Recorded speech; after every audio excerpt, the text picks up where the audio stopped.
So, as usual, we will begin with 3 minute meditation and then we shall try to elucidate the principle of silence as taught by Swami Veda. Kindly mute yourself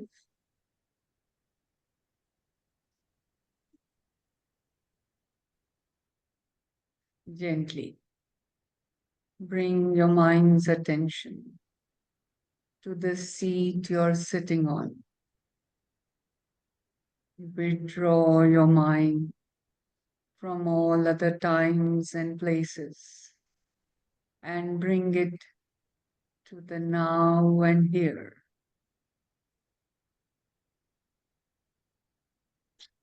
Start with the relaxation of your forehead. Notice each and every muscle fiber and relax.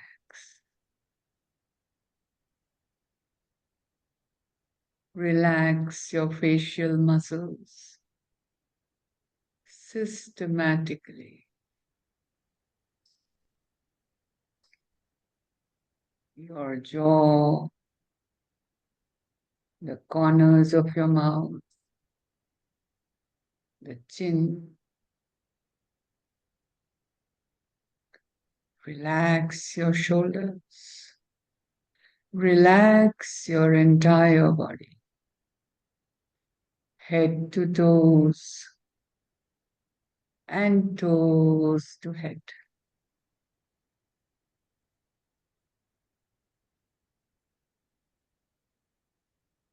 Feel, feel your entire body, alert and relaxed, and gently guide your mind's attention to your breath. Navel to nostrils as you exhale, nostrils to navel as you inhale. Free flowing breath without a pause, without a jerk.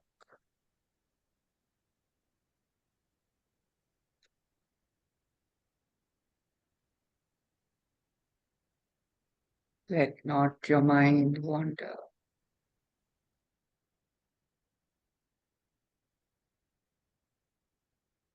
You are the witness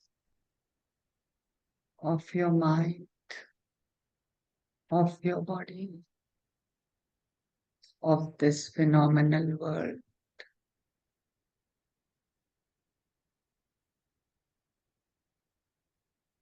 Silent,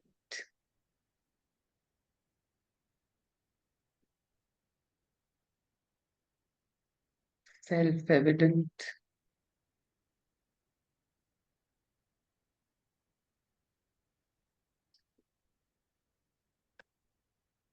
into which this world appears.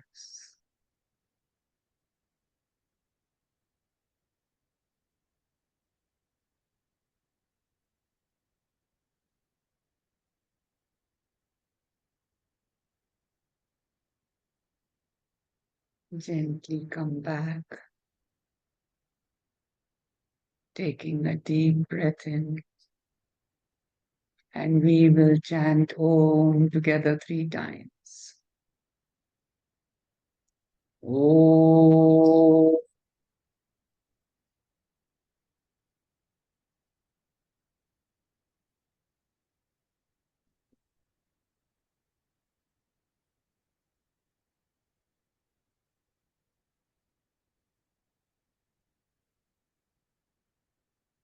Om.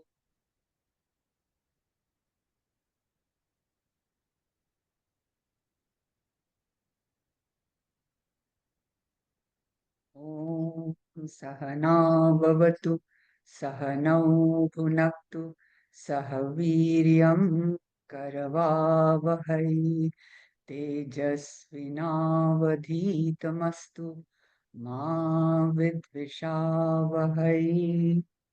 Om Shanti, Shanti, Shanti. Hari Om. Namaste and welcome. So today we are going to try and understand what we actually mean by silence. And in this uh, presentation that I'm going to make, I hope you can see it. You all can all see it. Yes? Yes. Okay, good. So they're all notes taken from Swami Veda Bharati's article in the Night Birds, and also, of course, by practicing silence in his presence and under his guidance, I have understood many things which I shall now share. So, what is the definition of silence? We all think that by just abstaining from speech, it would be silence. But it is not just abstinence of speech, it is actually the absence of any object arising in consciousness. And this object arising in consciousness is also called in Sanskrit vritti. So, how do we get to understand or cognize anything is when a thought is formed in the mind. Now, the ultimate silence is when there is an absence of these modifications of the mind. And for that level of silence to occur, you would have had to have been a separate witness. That is why I tried to uh, include this aspect in our meditation today, that you are a separate witness of all that transpires, that pure being awareness, which does not require words to express itself. And this, when you disidentify with the thoughts as such, then what happens is that you don't need those thoughts to give you happiness. Somebody did not say something nice about what you have done, and there is misery. And somebody says, you know what, that was too good. And you go into a state of happiness. This is exactly what needs to disappear. That is pure silence. And that is what Sri Krishna has taught us many times during many of his in the discourses with Arjuna. So now, what in Sanskrit, the word mana, muni, mantra, mauna, all are arising from the same verb root. Actually, that mana means to mentate. That is, and the mauna is that which does not mentate, that mind which is not mentating. Muni is one who speaks very little, and or if at all, who has taken mauna. And mantra is that sound which protects you and from unnecessary verbalization.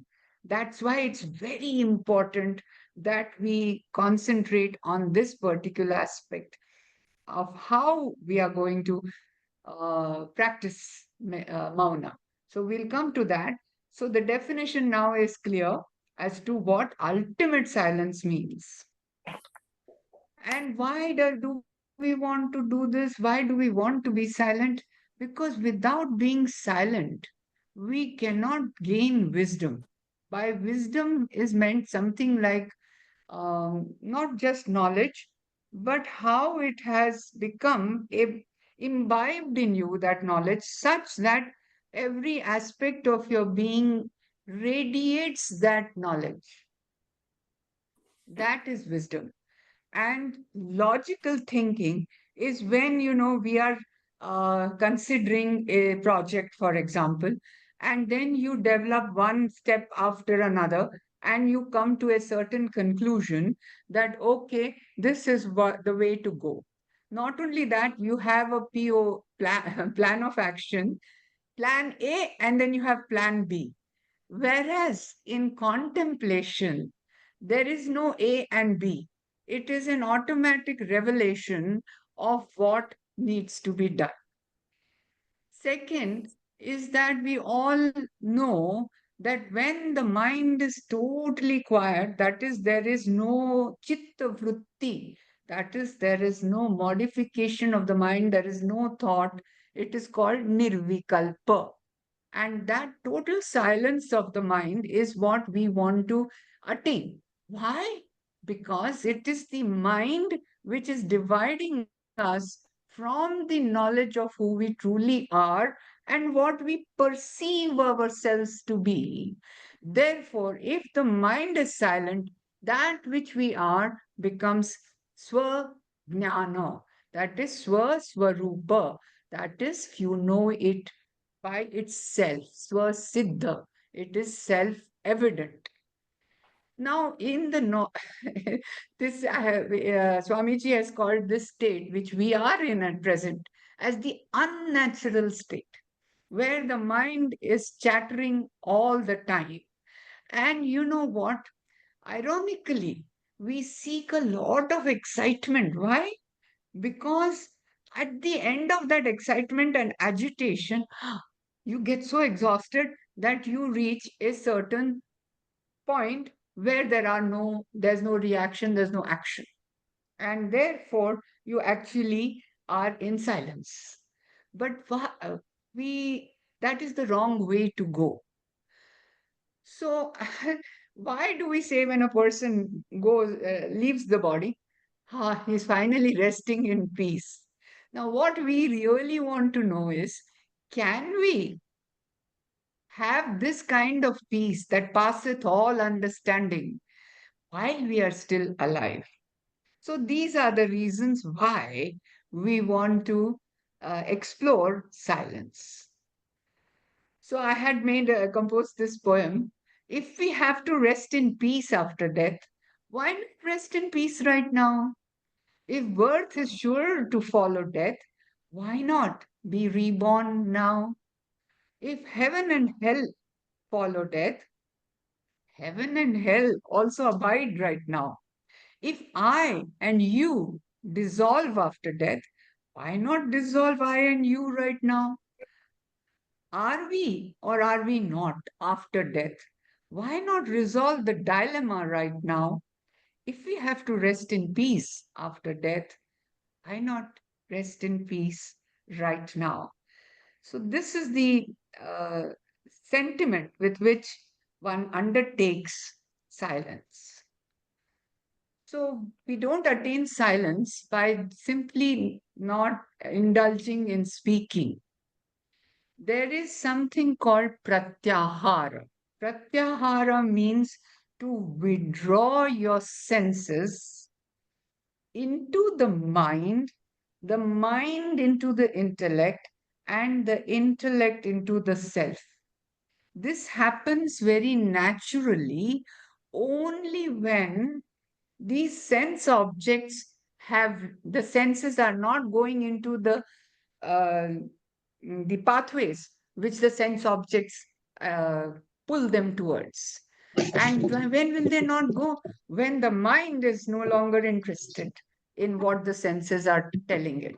So the senses are only symptomatic of what the mind is doing. And pratyahar is the withdrawal of all these vrittis, all these actions that go on into the mind and thereby disturb the silence of the mind, which is its natural state. So, the natural state is not the chatter that we have, but the natural state of the mind is silence. Then we have to therefore renounce when we start embark on taking a period of silence. We have to renounce the intention to speak. Where does this intention to speak arise? It arises in the emotions. Now, when we say it arises in the emotions, if a little bit of self observation will explain to you that really, really there is an emotion that is, say, a little bit of restlessness, that I have certain jobs to do this morning. And that emotion creates in your mind various thoughts that are going to be relevant to that emotion. Where does that emotion arise? That emotion arises, you will be surprised to know, in your samskaras, which are in a twilight zone between the subconscious mind and the conscious mind. And how are these samskaras formed? They are formed with your likes and dislikes, your aversions, your attractions, which have guided your mind into avoiding something and grasping something. So, once you start to actually practice silence, you will be able to locate where this arises. And then you will be able to disconnect from that. What is going to help us do that? Japa. So japa or namasmarana or sankirtan, or the taking something called purusha charanaha, purataha charanaha, that is the next step. That is, you do a certain number of whatever japa you have decided, whatever mantra in a certain period of time. It's actually 1.25 lakhs of mantra within 40 days. ಅಲ್ಲಿತ್ತಲ್ಲ ಅದು ಅವನ ಹತ್ರ 150 ರೂಪಾಯಿ ತಗೊಳ್ರಿ coffee ಅಲ್ಲಿ That is ಪಕ್ಕದಲ್ಲಿ ಇತ್ತು. called mantra. Kindly mute yourself. ನಿಮ್ಗೆ Yeah. ಕುಡಿಬೇಕು ಅನ್ಸಿದ್ರಿ. Sudha, can you mute yourself, please? Yeah, thank you. So, the japa, what it actually what is happening, it can be, so the Purusha Charana I was saying is Purataha Charana, that is, you take the next step. Why we want to do japa? Of course, japa can be done loudly, it can be whispered, as well as it can be done mentally. It is surprising that there are, at least Swamiji has calculated, that there are some 17 muscles required to make the sound come out. Being a doctor, I have not calculated that, and perhaps I disagree. But whatever it is, the number of afferent and efferent nerve impulses that have to go to make a sound verbalized, the mantra verbalized, is definitely much more than you're mentally chanting it. So he says you can do the mantra much faster mentally. And secondly, it's that manomaya kosha which you are addressing. Therefore, it's in the manomaya kosha that you should act. So let us see now. And what does it actually end up doing? It deflects all these samskaras, which would otherwise arise and take hold of you. So these are the five koshas. I think you all are familiar. But what I want to emphasize here is the manomaya kosha, which is the sukshma sharira. It forms the sukshma sharira. So when you are asked, sukshma meaning subtle, sthula meaning gross. So the gross body is what we have, the physical body that we have. And the Sukshma Sharira is the mind, the desires, the samskaras, and the various habit patterns that we develop not only in this lifetime but many lifetimes. So, this Sukshma Sharira is what we are constantly in. Now, the other way of helping ourselves to become silent is to use the breath. When I read this first sentence, breath retention, solo retention called Kevala Kumbha, which happens in the Pranamaya Kosh, therefore pranayam becomes very important. There are three types of Kumbhaka. Kumbhaka means retention of breath. Puraka Kumbhaka, Rechaka Kumbhaka. Puraka meaning when you take a deep breath in and you hold the breath. That is all called Antara Kumbhaka. That is, you have retained it inside. When you do Rechaka means exhalation, you have exhaled completely, and then you do Kumbhaka. It is called Bahya Kumbhaka. These can be taught in the pranayam classes and is often done. But Kevala Kumbhaka cannot be taught. Why? Because it hasn't got to do with the breath. I dwelt on this word. Kevala means alone, by itself. That means not dependent on the incoming breath or the outgoing breath. For a moment, just make your mind absolutely still. Drop everything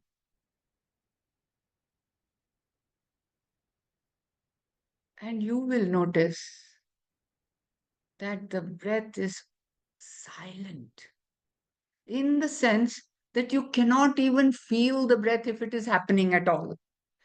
And these people who bury themselves for days, they are in Kevala Kumbhaka. There is no breath happening. If you are a good meditator, I am sure that you would have had at some point this little experience of am I breathing or not? And that is known as Kevala Kumbhaka. And when Kevala Kumbhaka happens, your mind is totally silent. So then, of course, the other modalities are meditation. Why do we want to meditate? To wash off our samskaras and not to let any new samskaras in. How does that happen?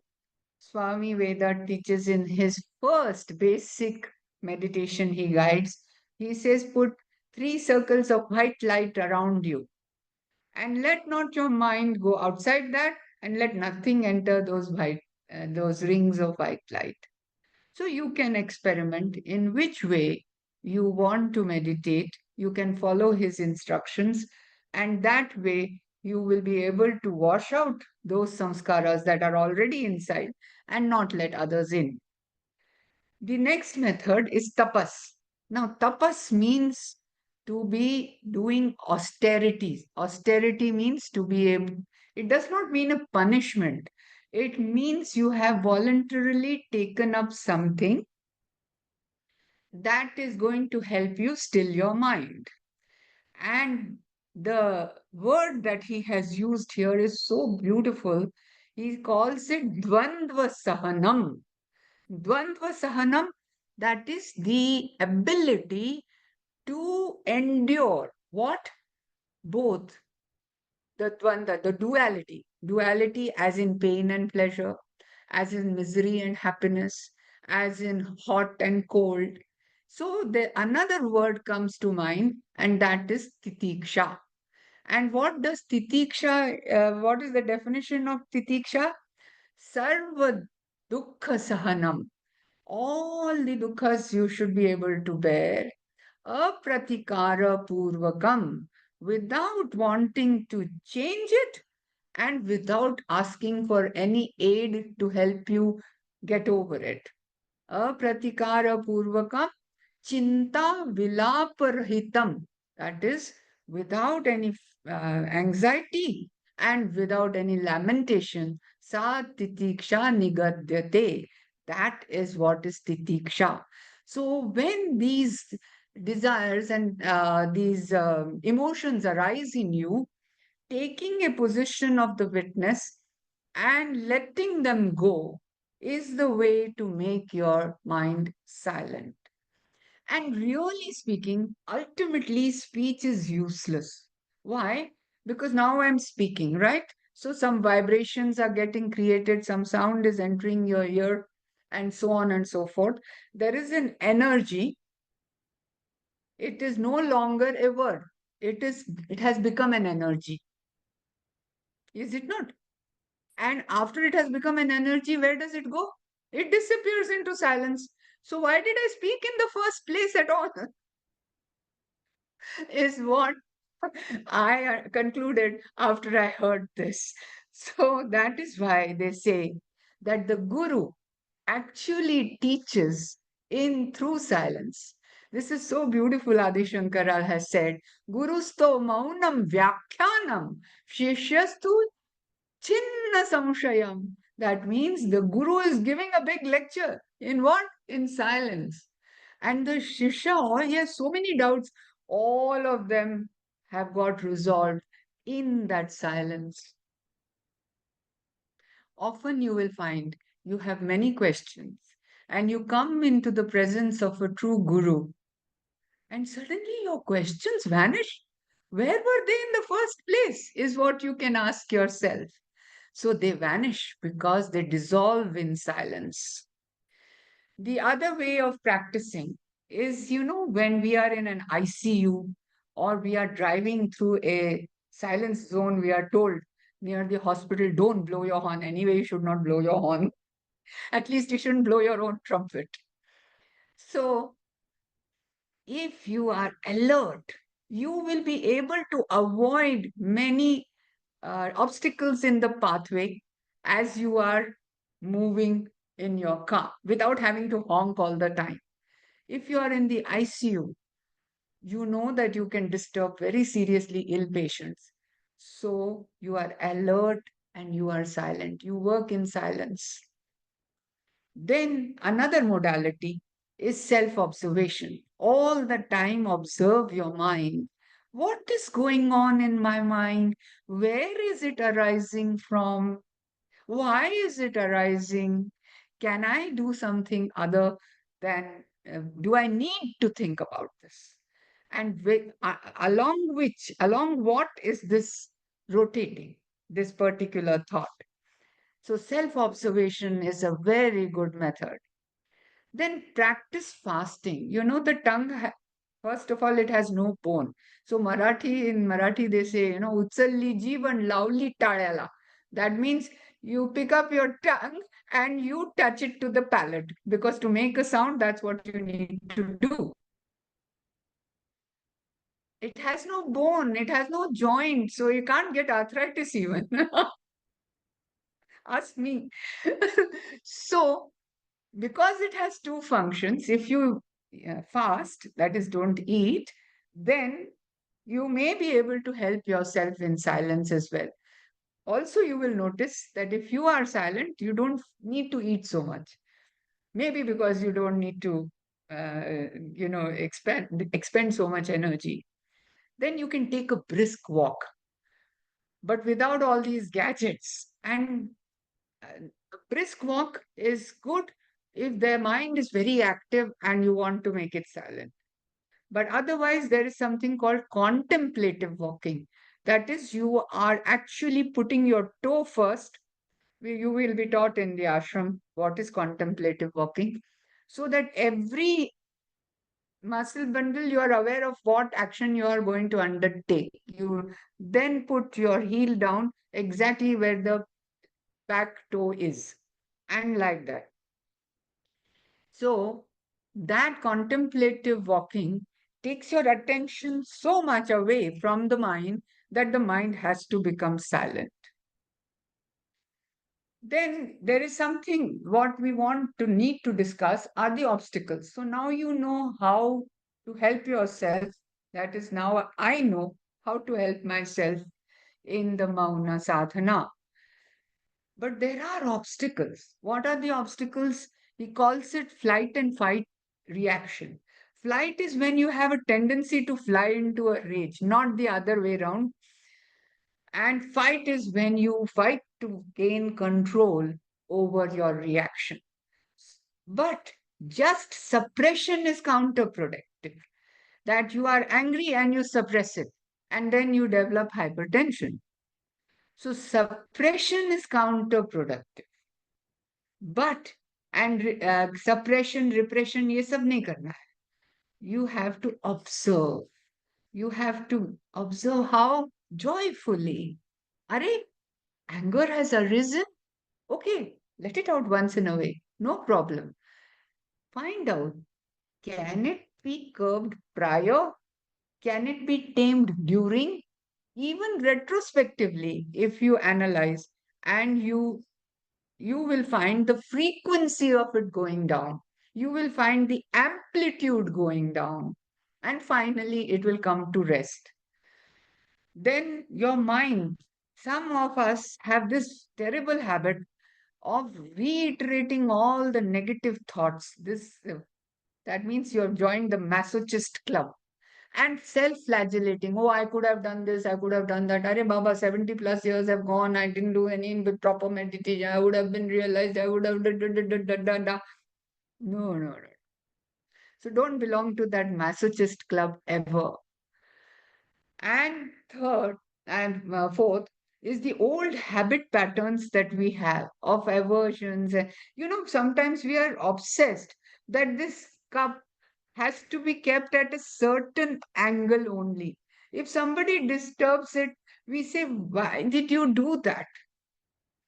So we have some habit patterns of which we should become conscious. Once we recognize that, we can avoid the next step, which is the aversion or the attraction to it. Then we have a lot of peer pressure. चलो ना ये कर लेते हैं, चलो ना वो कर लेते हैं. अरे अभी समय है साधने का, ये और वो करने का नहीं करना है मुझे. So avoid that peer pressure. And these days on television, newspapers, hardly newspapers are not in vogue anymore, but your mobile, it is constantly advertising different things, things you don't need even. And you start thinking about them. God, you know what? I wish I had that stand really because I need it. Before you saw the advertisement, there was no thought about it at all. So the thing to do is to withdraw from all these distractions and these obstacles to silence. So, what is the guidance that we can get for practice? Begin the day before that you want to start your silence and withdrawing your attention and becoming meditative. And relaxation exercises, we have a lot of them in our system, our sampradaya, Raja Yoga. And you can take a brisk walk, you can start japa, you can contemplate what is the philosophy of my life? How can I devote my time more to spiritual practice? Then you can become breath aware. You can practice contemplative meditation.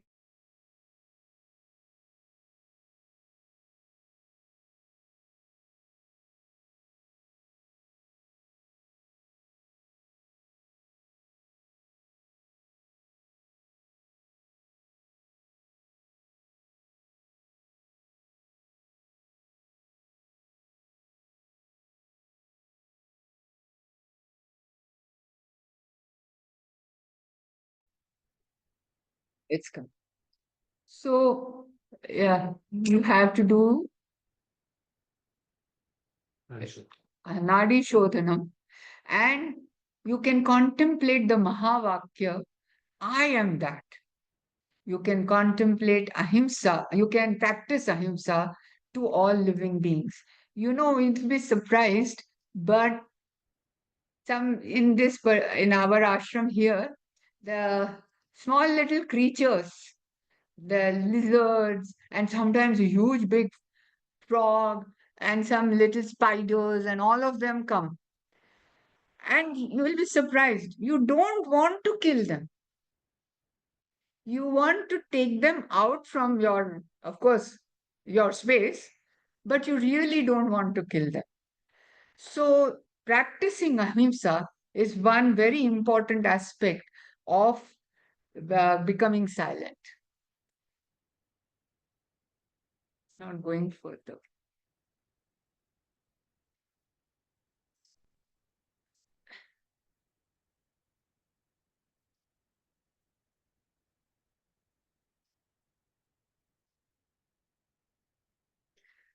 This,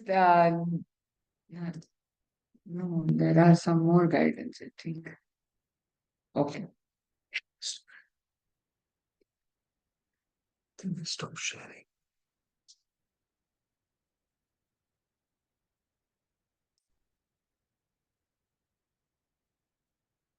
This will always happen in any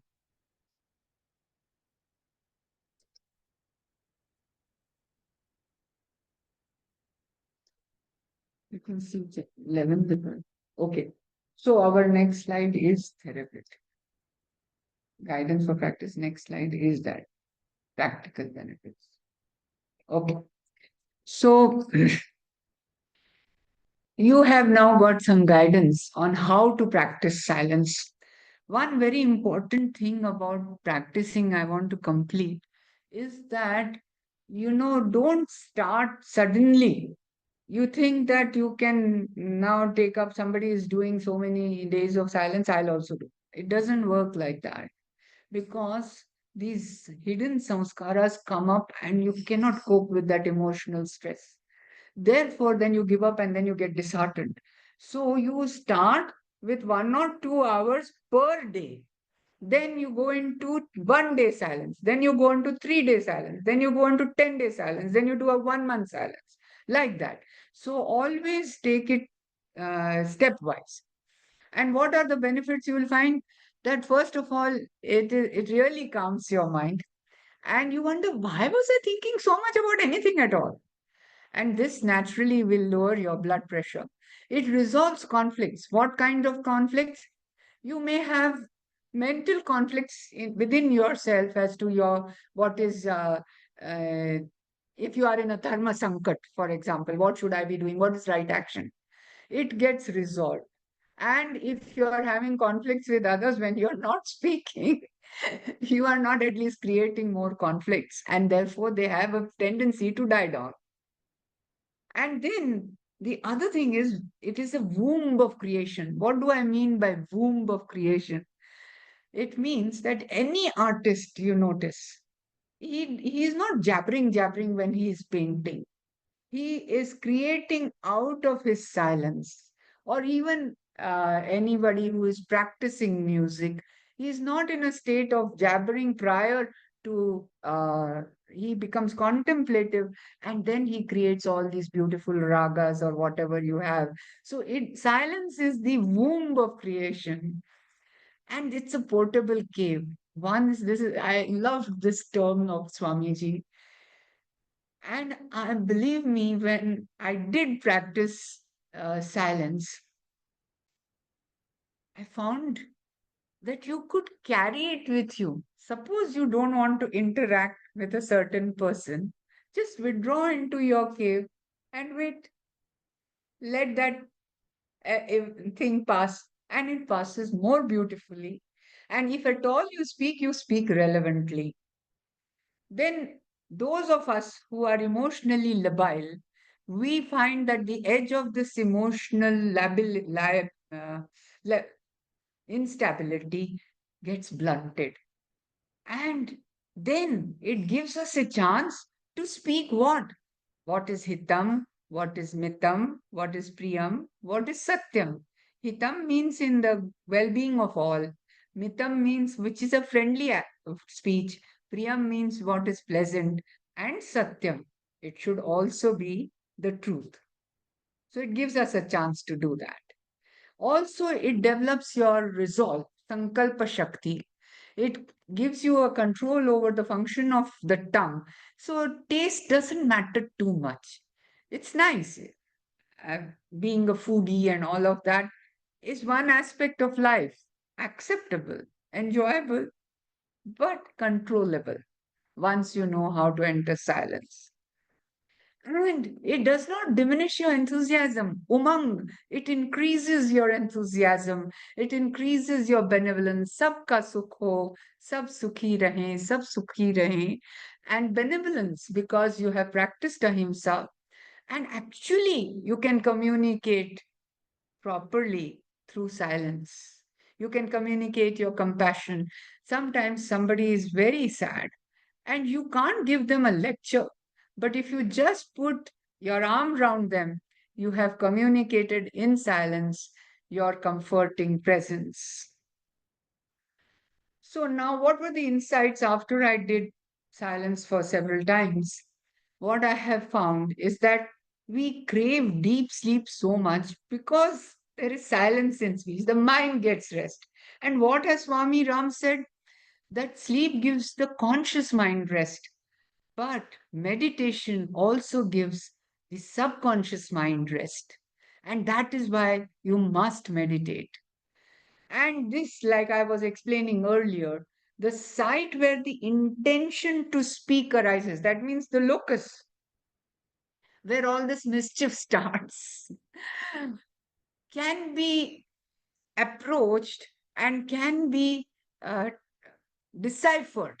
So, what happens? That you let it go and replace it with your japa. And when we keep silence sincerely, we really need less food. And suddenly our urge to eat comes down. And we talk about this awareful witness all the time. Who is this awareful witness? You tend to get a glimpse of what that awareful witness is. So, this was the poem that came out when I had observed silence along with Swamiji. He took his vow of silence, and many of us did 10 days of silence along with him. It says, ah, wah, silence. No desire to hear, no desire to speak, no desire to see, just simply to be. All doubts are dead. Dare they raise their head. I look them straight in the eye. Instantly, they just die. Returning home, rather like leaving home. In 2 days' time, silence, come home with me. So, blessings from Swami Veda. May you hear the sound that light produces as it travels through space. May you see the light that sound creates as it travels through space. I was contemplating these sentences, and it really occurred to me that if you observe your thoughts very carefully and truly become the observer, you will find that thoughts make a sound. So there has to be some paradox which you will be able to, which will show you what the truth is. So, with that, thank you so much for your patient listening. Thank you for being there. I felt I was with my beloved ones. And let us just say, Om Asato Ma Sadgamaya Tamaso Ma Jyotirgamaya Mrutyorma Mritam Gamaya Om शांति शांति तन्मे मनः शिव संकल्पमस्तु तन्मे मनः शिव संकल्पमस्तु तन्मे मनः Shiv संकल्पमस्तु Hari Om Tat Sat. Namaste and thank you.